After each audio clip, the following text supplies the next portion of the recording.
देखिए, जो भी दर्शक हैं या जहां भी ये वीडियो मेरी जाएगी, वो मुझको, मेरा नाम वीरेंद्र सिसोदिया है, लेकिन इस वक्त जो मैं बोलने जा रहा हूं वो मैं नहीं बोल रहा। आप जिस भी गांव से कभी रहे हों या गांव में रह रहे हों या गांव को छोड़ आए हों, आप उस गांव पर अपने को, जहां आपका जन्म हुआ जिस गांव में, उसको अपने माइंड में, मतलब उसको इमेजिन करेंगे तो आपको लगेगा कि मैं आपका, जिस गांव में आपने जन्म लिया है, जहां आपने टट्टी पेशाब किया, पढ़े लिखे, खेले कूदे, मैं आपका वो गांव बोल रहा हूं। ओके, ठीक है, मैं आपका अपना गांव बोल रहा हूं। वही गांव जिसकी गोद में तुमने पहली बार मिट्टी सूंघी थी, जिसके आंगन में तुम्हारी माँ ने तुम्हें पहली बार लोरी सुनाई थी, जिसके खेतों में तुम्हारे बाप दादाओं ने हल चलाया और पसीना बहाया था, जिसके तालाब में तुमने पहली बार कागज की नाव तैराई थी, और जिसके नीम के पेड़ तले तुमने अपने यार दोस्तों के साथ गिल्ली डंडा खेला था। आज वही गांव मैं रो रहा हूं। मेरी आंखों से आंसू नहीं, खून की बूंदें गिर रही हैं। हर बूंद एक किसान की आत्महत्या है, हर बूंद एक जवान का पलायन है, हर बूंद एक बहन बेटी की चीख है जो कर्ज के बोझ तले दबी जा रही है। हर बूंद एक मां का कलेजा है जो अपने बेटे की लाश देखकर भी चुप है। मैं वही गांव हूं जहां कभी 18 जातियां, 36 बिरादरियां एक साथ बैठकर हंसती बोलती थी, जहां शाम ढलते ही चौपाल पर बुजुर्ग कहानियां सुनाते थे, जहां नियमित ध्यान, यज्ञ और सामूहिक सत्संग होते थे, और बच्चे चांदनी रातों में लुका छिपी खेलते थे, जहां गाय, बैल, कबूतर, मोर, कुत्ता, बिल्ली आदि सब एक परिवार की तरह रहते थे। जल, जंगल, जमीन, जानवर सब मेरे थे, सब तुम्हारे थे। सच्चा गांव वह है जो पूर्ण स्वावलंबी हो, जहां 18 जातियां और 36 बिरादरियां भाई बहन की तरह मिलजुल कर रहती हों, महिलाएं 64 कलाओं से सुशोभित हों और पुरुष 72 कलाओं से संपन्न हों। शिक्षा, स्वास्थ्य, न्याय, कृषि, राजनीति और धर्म सब निःशुल्क और सबके लिए उपलब्ध हों, बिना किसी भेदभाव और बिना किसी लूटपाट के। यह सब भाईचारे की मजबूत नींव पर टिका था। परमात्मा और प्रकृति ने मुझे जल, जंगल, जमीन और जानवर दिए, यही मेरी अर्थव्यवस्था का मूल आधार थे। इसी की बदौलत मैं शारीरिक, मानसिक, आर्थिक और आध्यात्मिक रूप से स्वतंत्र, स्वावलंबी और आत्मनिर्भर रहा। मेरी गोद में केवल मनुष्य ही नहीं, हर पशु, पक्षी, जीव जंतु भी समर्पित भाव से एक दूसरे के पूरक बनकर रहते थे। स्वस्थ, संपन्न, सुरक्षित, निर्भय, निडर, स्वाभिमान और आपसी प्रेम से भरे हुए रहते थे। मेरे विज्ञान और तकनीकी की बदौलत ही भारत की खेती, खेती से उद्योग, उद्योग से बाजार, बाजार से व्यापार जो पूरी दुनिया में फैला, उसके मूल में मैं ही था।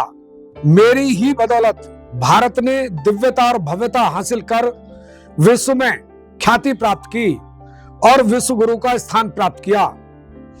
कितना सुंदर था वह दौर जब हवा में भाईचारे की महक थी और हर दिल में गांव की मिट्टी का प्यार भरा हुआ था। लेकिन आज मैं शारीरिक, मानसिक, आर्थिक और आध्यात्मिक रूप से बहुत बीमार और टूटा हुआ हूं। चारों तरफ फैलता, उड़ता, गूंजता प्रदूषण, टूटता भाईचारा, उजड़ती बिरादरियां, समाप्त होती कलाएं, पलायन करते लोग, भटकता युवा, कर्ज में डूबा किसान, विलुप्त होते पशु और पक्षी, जल, जंगल, जमीन और जानवरों पर क्रूर पूंजीवाद का कब्जा, सुविधा, आधुनिकता और दिखावे के नाम पर परावलंबी और गुलाम होता मेरा समाज, शिक्षा, चिकित्सा, न्याय, कृषि, राजनीति और धर्म के नाम पर टूटते, बंटते, लुटते और आत्महत्या करते मेरे परिवार, मेरे बच्चे रिश्तों और मानवीय मूल्यों से अधिक निर्जीव वस्तुओं को महत्व देकर अपनी आंतरिक संवेदना को खोते जा रहे हैं। यह सब हमारे साथ हो रहे गहरे षड्यंत्रों का ही दुष्परिणाम है, जिस कारण हम आज अलग अलग और कमजोर होते जा रहे हैं। मेरे प्यारे ग्रामवासियों, चाहे तुम गांव में रहते हो या शहरों में विस्थापित हो गए हो, मेरा अस्तित्व तुमसे है, मेरी पहचान तुमसे है। तुम मुझे ग्राम देवता, ग्राम खेड़ा, ग्राम कबीला बोलते हो। हमारा संबंध पेड़ों की जड़ों और धरती जितना गहरा है। अपनी जड़ों को ढीला मत होने दो। मैं आज भी अपने कर्तव्यों का निर्वहन करने को तैयार हूं, बशर्ते तुम भी मेरे साथ अपने कर्तव्यों का पालन करो।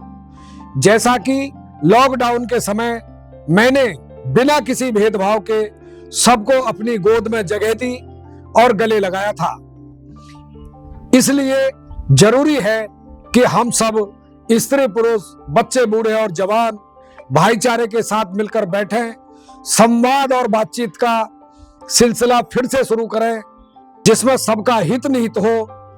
व्यक्तिगत वाद विवाद और हानि लाभ से ऊपर उठकर मेरी इस पीड़ा का समाधान करें। मुझे पूर्ण विश्वास है कि हम मिलकर हमारी हर समस्या का हल निकाल सकते हैं और अपना खोया गौरव वापस पा सकते हैं। मेरा यकीन करो, मैं भारत से नहीं, मेरा यकीन करो, मैं भारत से नहीं, भारत मुझसे है और मैं आपसे हूं। इसलिए इसके लिए तुम आपसी संपर्क बढ़ाओ, संवाद शुरू करो। हर रविवार को चौपाल पर मिलो, हर महीने गांव सभा की बैठक करो, विस्थापित भाइयों से संपर्क करो, संपर्क जोड़ो उनसे। सोशल मीडिया या फोन पर ग्रुप बनाओ, नाम रखो हमारा गांव बचाओ अभियान।